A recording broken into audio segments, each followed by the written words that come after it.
I didn't turn around immediately. I couldn't, because I already knew something was there, breathing, slow, wet, right behind me.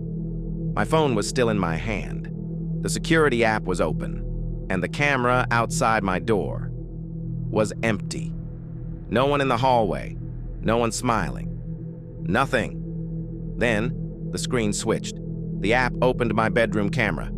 I don't have a bedroom camera, but there it was, live footage of me standing, facing my bedroom door, frozen, and behind me, something was unfolding itself from the ceiling, limbs bending the wrong way, head twitching, stretching, like it was learning how to stand.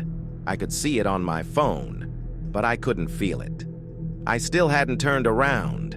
Then the version of me on the screen slowly lifted its arm and pointed at my real body.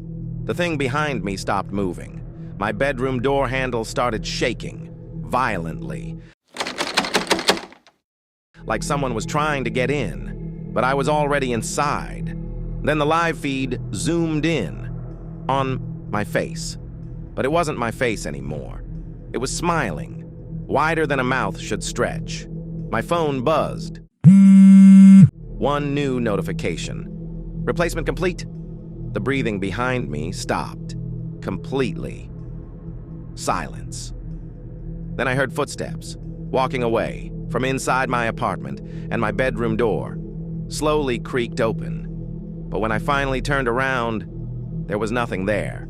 Just my phone screen, black, and my reflection staring back at me, smiling.